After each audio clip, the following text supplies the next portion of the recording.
नमस्कार दोस्तों, आप सभी लोगों का स्वागत है आपके अपने YouTube channel legal adviser EM में। और दोस्तों, आज हम लोग बात करेंगे भारतीय राजनीति में वर्तमान लोकसभा चुनाव में दो प्रमुख जो गठबंधन हैं INDIA और NDA, दोनों में आज कुछ अमूलचूल परिवर्तन होने की बात सामने आई है।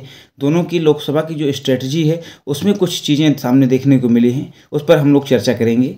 लेकिन इससे पहले आपसे निवेदन है कि चैनल को सब्सक्राइब कर लीजिए, वीडियो को ज़्यादा से ज़्यादा शेयर करिए, लाइक कमेंट करिए।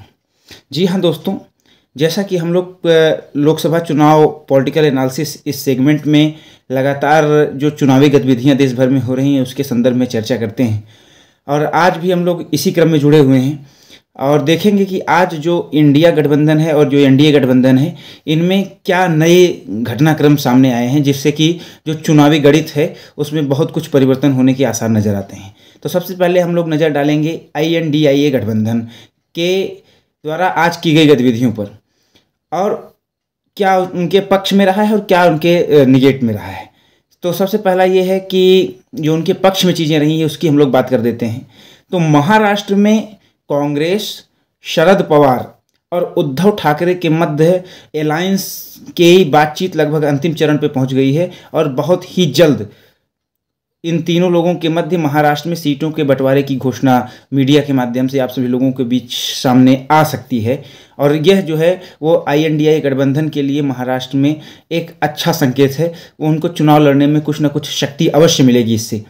साथ ही साथ जो INDIA गठबंधन है, ऐसी सूचना प्राप्त हो रही है कि 9 मार्च को वो अपना प्रधानमंत्री पद का जो कैंडिडेट है वो प्रोजेक्ट करने वाले हैं, वो जनता के सामने रखने वाले हैं। और जैसा सूत्रों से हमें खबर प्राप्त हो रही है, ऐसा सूचना है कि बहुजन समाजवादी पार्टी की राष्ट्रीय अध्यक्ष और उत्तर प्रदेश की पूर्व मुख्यमंत्री सुश्री मायावती को INDIA गठबंधन as a prime minister candidate project कर सकता है, जिसकी बहुत संभावनाएं हैं।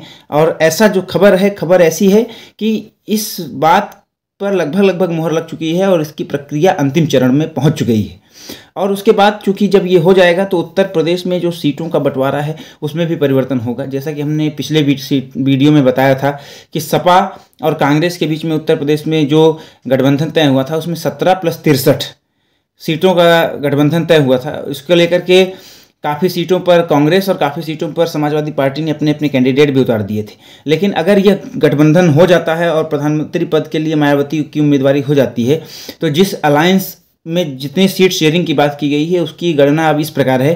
कांग्रेस 17 एज इट इज़ रहेगी, बसपा को 25 सीटें सपा के कोटे से काट कर दी जाएंगी, और सपा जो है वो 38 सीटों पर ही चुनाव लड़ेगी। अगर 9 तारीख की जो घोषणा है INDIA की वो होती है तो यही फार्मूला उत्तर प्रदेश में लोकसभा चुनाव में INDIA गठबंधन लागू करेगा। साथ ही साथ अगर हम बात करें कांग्रेस के घोषणा पत्र की, तो कांग्रेस का घोषणा पत्र भी लगभग तैयार हो गया है, और 9 तारीख को वह घोषणा पत्र भी कांग्रेस सार्वजनिक करने वाली है, जिसमें जो प्रमुख चीज़ें हैं वो ये हैं। 30 लाख युवाओं को सरकारी नौकरी देने का वादा सरकार करेगी, कांग्रेस और INDIA गठबंधन करेगी। MSP कानून को यथावत, जैसे स्वामीनाथन कमेटी की रिपोर्ट है वैसे ही लागू करने की बात कही जाएगी। साथ ही साथ जातिगत जनगणना कराने के लिए भी कहा गया है कि जातिगत जनगणना सरकार कराएगी सरकार बनने के बाद। और साथ ही साथ जो सच्चर कमेटी की रिपोर्ट है उसको भी कांग्रेस सरकार या INDIA की सरकार बनने के बाद सच्चर कमेटी की रिपोर्ट भी एज इट इज़ लागू किया जाएगा। तो ये कुछ चीज़ें हुई जो INDIA गठबंधन के हित में रही हैं। अब कुछ चीज़ें बात कर लेते हैं जो INDIA गठबंधन के हित में नहीं रही हैं।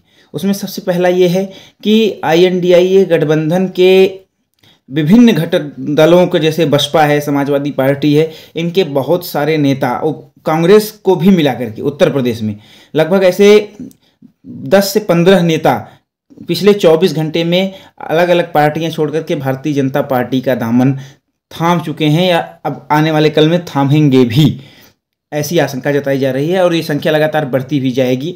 तो यह INDIA और उनके घटक दलों के लिए सरदर्द है, और उनको इस चीज़ पर विचार करना होगा कि उनके जो नेता हैं, चाहे वो बड़े स्तर के नेता हों चाहे वो छोटे स्तर के नेता हों, वो उनका साथ क्यों छोड़ रहे हैं, क्यों उनके ऊपर उनका अविश्वास आ रहा है, विश्वास डगमगा रहा है।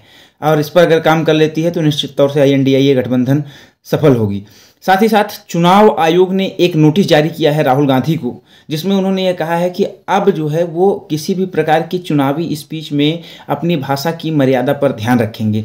जैसा कि आपको बताते चलें कि प्रधानमंत्री के लिए जेब कतरा और लुटेरा आदि शब्दों का प्रयोग राहुल गांधी ने अपनी स्पीच में कर दिया था, जिसको लेकर के दिल्ली उच्च न्यायालय भी सख्त था और उन्होंने कहा था कि यह गलत है और राहुल गांधी को इस प्रकार की चीज़ें नहीं करनी चाहिए। इन सब विषयों को संज्ञान में लेते हुए सुप्रीम कोर्ट ने राहुल गांधी के साथ साथ सभी स्टार प्रचारकों को भी इस बात की नोटिस जारी कर दिया है कि जिन स्टार प्रचारकों के विरुद्ध एक बार चुनाव आयोग ने नोटिस जारी कर दिया कि उन्होंने गलत शब्दों का प्रयोग किया है, अगर दोबारा वो इस प्रकार के अनुशासनहीनता के दोषी पाए जाते हैं तो चुनाव आयोग उनके विरुद्ध कार्रवाई करने के लिए विवश होगा।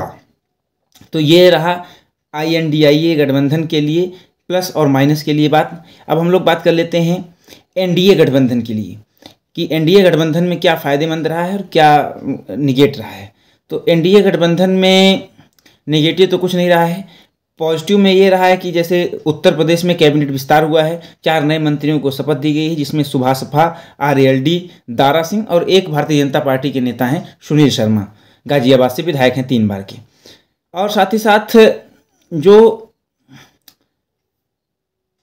उड़ीसा है, उड़ीसा में BJD और BJP में सीटों का बंटवारा लगभग तय हो गया है, ऐसा सुनने में आया है। ऐसा मतलब ऐसे सूत्रों से समाचार प्राप्त हुआ है कि और जल्द ही सीटों का जो बंटवारा है वो सार्वजनिक कर दिया जाएगा। साथ ही साथ महाराष्ट्र में जो NDA का सीट बंटवारा है वो भी फाइनल कर दिया गया है और जैसी सूचना प्राप्त हो रही है कि NDA और उसके घटक दल में शिवसेना और NCP तो कुल 48 सीटों में से BJP 32 सीटों में, शिवसेना 10 सीटों पे और NCP 6 सीटों पर चुनाव लड़ेगी और अपना अपना दांव आजमाएंगी।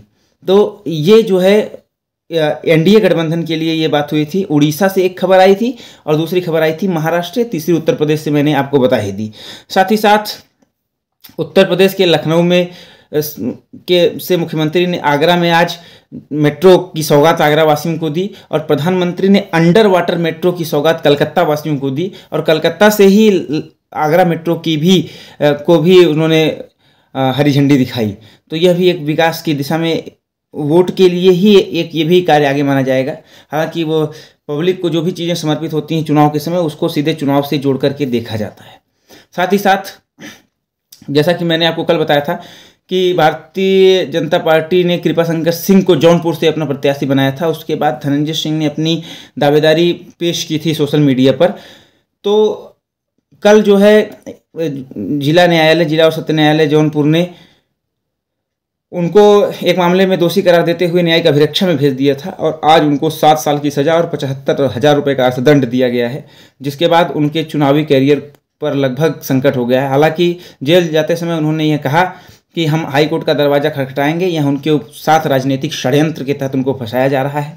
समर्थकों ने उनके अमित शाह मुर्दाबाद के नारे भी लगाए, हालांकि ऐसा नहीं करना चाहिए। देश के गृह मंत्री के विरुद्ध इस प्रकार के नारे, देखना यह है कि प्रदेश पुलिस, जौनपुर पुलिस किस प्रकार के एक्शन में आती है इस प्रकार से जिन लोगों ने नारे लगाए हैं या जो भी है।